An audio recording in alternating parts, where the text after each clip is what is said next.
Horror कहानियां थी। काला जादू। अपने बेटे रिशु के माथे से टपकते हुए पसीने को देखकर सविता की हालत खराब हो गई। ऐसा आज पहली बार नहीं हुआ जब रिशु नींद से घबराकर जागा है। हाय मेरा बच्चा, न जाने किसकी नजर लग गई है तुझे। जब से मेरे बच्चे ने 10वीं के एग्जाम में स्कूल टॉप किया है तब से रोज बुरे बुरे सपने आने लगे हैं। हाँ माँ, मैंने आज फिर से एक काले साए को देखा। वो यहीं मेरी आंखों के सामने खड़ा था। माँ मुझे बचा लो माँ। वो मुझसे कह रहा था कि मुझसे बदला लेगा। माँ कहीं ये प्रशांत। चुप कर, कैसी बात कर रहा है? दोबारा उसका नाम मत लेना। तुझे पता है ना, उस प्रशांत ने आत्महत्या कर ली, तो बार बार उसका नाम मत लिया कर। मम्मी, क्या सच में प्रशांत ने आत्महत्या की थी? चुप कर, बहुत सवाल पूछता है आजकल। और फिर रात के वक्त सविता के पूरे घर में एक अजीब सा काला धुआं छाने लगा। गहरी नींद में सोई सविता की जैसे ही आंख खुली उसका दम घुटने लगा। वो दौड़कर रिशु के रूम की तरफ गई जहां उसके दरवाजे पर घूमती एक काली परछाई देख वो बुरी तरह से घबरा गई। कौन है वहाँ? कौन है? सामने आओ। ये मैं हूँ, तुम्हारी काली करतूत। और अब मैं तुम्हारे बेटे को ले जाने आया हूँ। नहीं, मेरे बच्चे को छोड़ दो प्लीज। मेरे रिशु को कुछ मत करना। वो परछाई रिशु के कमरे में घुस जाती है। सविता भी उसके पीछे पीछे दौड़ कर जाती है और देखती है कि अब वो साया साफ नजर आ रहा था। वो सर से पैर तक खून में सना हुआ था और उसके शरीर के सारे अंग कटे फटे हैं। क्या चाहिए तुम्हें? तुम जो बोलोगे मैं करूंगी, लेकिन मेरे रिशु को छोड़ दो। उस परछाई ने रिशु को गर्दन से पकड़कर दीवार के सहारे हवा में उछाल दिया। रिशु जोर जोर से चिल्लाने लगा। माँ बचाओ मुझे, बचा लो माँ, ये मुझे मार डालेगा। माँ मुझे बचा लो माँ। नहीं ऐसा मत करो, मुझे मार दो लेकिन मेरे बच्चे को छोड़ दो। मैं तुम्हारे आगे हाथ जोड़ती हूँ। वो परछाई रिशु को जमीन पर गिरा देती है और अचानक वहां से गायब हो जाती है। रिशु, मेरा बच्चा, तू ठीक तो है ना? कुछ बोल बेटा, क्या हुआ है तुझे? मैं ठीक हूँ माँ। क्या हुआ था यहाँ पर? कुछ नहीं बेटा, कुछ नहीं। तू परेशान मत हो। हम कल ही गांव के बाहर जो तांत्रिक महाराज रहते हैं उनके पास चलेंगे। ठीक है माँ, हम जल्द ही उनके पास चलेंगे। मुझे बहुत डर लग रहा है माँ। ये बार बार मुझे डरावने सपने आना, ये सब हमारे साथ क्यों हो रहा है माँ? अगले दिन सविता अपने बेटे रिशु को लेकर गांव के बाहर तांत्रिक के पास जाती है। जिस जगह पर तांत्रिक रहा करता था वो जगह बहुत डरावनी थी। चारों तरफ कंकाल और खूब भूतियां नजर आ रही थी। गांव से दूर वीराने में उस जगह पर जोर से आंधी चल रही थी। रिशु ने डर कर अपनी माँ का हाथ पकड़ लिया। माँ मुझे बहुत डर लग रहा है। ये कैसी जगह है? देख बेटा, हमारे साथ जो कुछ भी हो रहा है उसका इलाज सिर्फ और सिर्फ ये तांत्रिक महाराज ही बता सकते हैं। अब यही है जो हमें प्रॉब्लम से बाहर निकाल सकते हैं। जैसे ही सविता और रिशु तांत्रिक की झोपड़ी के अंदर पहुंचे, वहां का नजारा देखकर उनकी आंखें फटी की फटी रह गई। तांत्रिक की झोपड़ी के अंदर कई सारे लोग अपनी गर्दन घुमा घुमा कर जोर जोर से चीख रहे थे। कौन हो तुम और यहाँ क्यों आई हो? महाराज, मेरे बेटे को कुछ दिनों से एक डरावनी काली परछाई नजर आती है और कल रात उसने मेरे बेटे पर हमला भी कर दिया।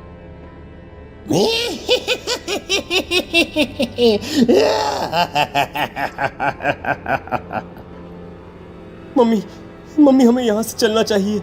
ये जगह मुझे ठीक नहीं लगती। नहीं बेटा, ऐसा नहीं कहते। रुक जाओ, 2 मिनट के लिए रुक जाओ। क्या कहा? काली परछाई? तुम्हारे बेटे पर किसी काली परछाई ने हमला किया? हाँ महाराज, वो कह रही थी कि वो मेरे बेटे को कुछ कर देगी, कोई उपाय बताइए महाराज। मेरे बेटे के साथ कुछ गलत नहीं होना चाहिए। तुमने किसी दूसरे के साथ गलत किया है तो तुम्हारे साथ भी गलत होकर ही रहेगा। तुमने किसी की जान ली है, किसी को मार डाला है तुमने। नहीं महाराज, मैंने ऐसा कुछ नहीं किया। मैंने किसी की जान नहीं ली। मुझे कोई उपाय बताइए। लगता है तुम इतनी आसानी से नहीं मानोगी। मैं तुम्हें अभी उस काली परछाई से मिलवा देता हूँ और वही सारा सच तुम्हारे सामने लेकर आएगा। सविता और ऋषु ने डर के मारे अपनी आंखें बंद कर ली। तभी अचानक तांत्रिक की झोपड़ी में अजीबोगरीब आवाजें गूंजने लगी। सविता और ऋषु बुरी तरह से कांप रहे थे। आंखें खोलो और अपने सामने देखो। क्या यही है वो जिससे तुम कल रात को मिली थी? बताओ मुझे। हाँ, इसने कल रात मेरे बेटे के ऊपर हमला किया था। ये उसी लड़के की भटकती हुई आत्मा है जिसे कुछ दिन पहले तुमने मार डाला था।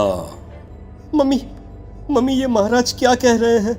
क्या सच में आपने किसी की जान ली है, किसी को मार डाला है? अगर हाँ तो बताइए ना मम्मी, किसको मारा है आपने? किसको?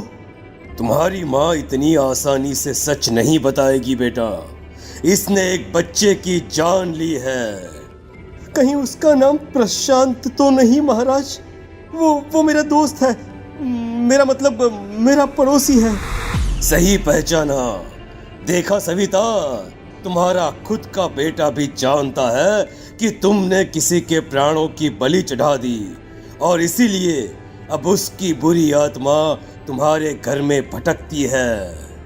मुझे माफ कर दीजिए महाराज, मुझसे बहुत बड़ी गलती हो गई। प्रशांत हमारे पड़ोसी का बेटा था। हर बार उसके नंबर मेरे बेटे से ज्यादा आते थे और इसलिए मैंने उसके कमरे के बाहर काला जादू किया था, पर मुझे नहीं पता था कि वो मर जाएगा। तुम्हारे उसी काले जादू वाली गुड़िया के अंदर एक बुरी आत्मा थी जिसने उस बच्चे के दिमाग पर बुरा असर कर दिया और उसी की वजह से उस लड़के ने अपनी बालकनी से कूदकर आत्महत्या कर ली। इसकी वजह सिर्फ और सिर्फ तुम हो, तुम। नहीं महाराज, जो कुछ भी हुआ मुझे नहीं पता था कि प्रशांत अपनी जान दे देगा। प्रशांत की आत्मा इस वक्त तुम्हारे सामने खड़ी है, हमसे बात करना चाहती है। बोलो क्या कहना चाहते हो? मैं जीना चाहता था, बड़ा होकर कुछ बनना चाहता था। आपके बेटे से मुझे कोई परेशानी नहीं थी। अरे वो तो मेरा अच्छा दोस्त था। मुझे माफ कर दो बेटा, मुझसे बहुत बड़ी गलती हो गई, मुझे माफ कर दो। माफ करने से मुझे वापस जिंदगी नहीं मिल जाएगी।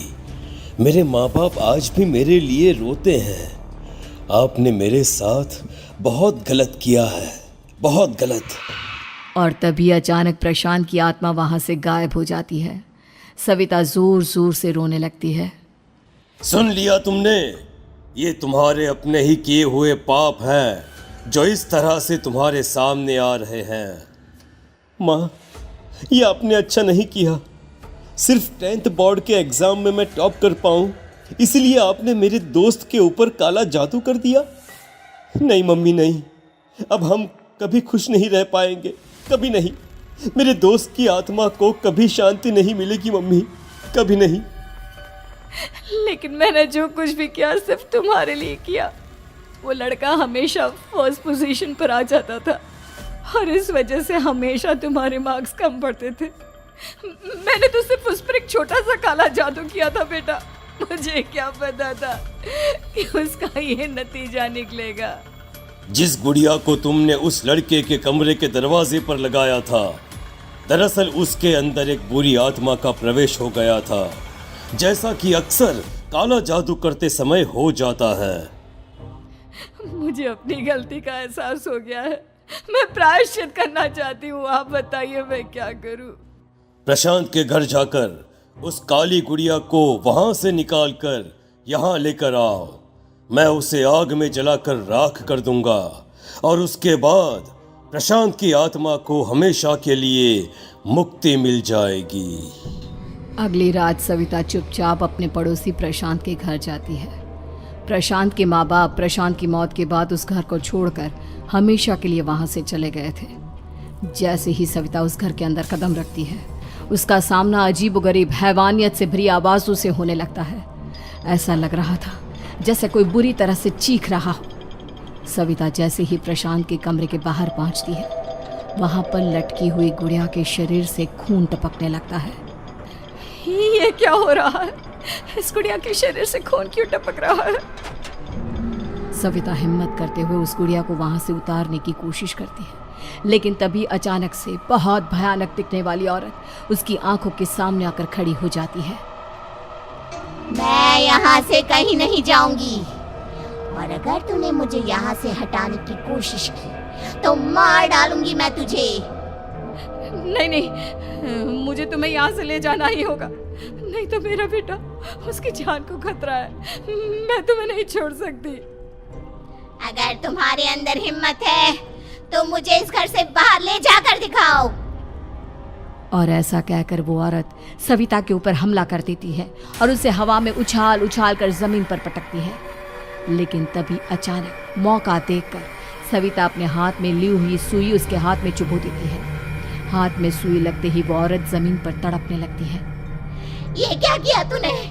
ये क्या कर दिया? तुझे ऐसा नहीं करना चाहिए था। तांत्रिक ने मुझे कहा था कि तुझसे जीतने का सिर्फ यही एक तरीका है जिससे मैं अपने पापों का प्रायश्चित कर सकती हूँ और अपने बेटे की जान बचा सकती हूँ। और उसके बाद वो डरावनी दिखने वाली औरत एक छोटी सी जादुई गुड़िया में तब्दील हो गई और सविता ने उसे ले जाकर तांत्रिक को दे दिया। तांत्रिक ने जादुई गुड़िया को आग के हवाले कर दिया।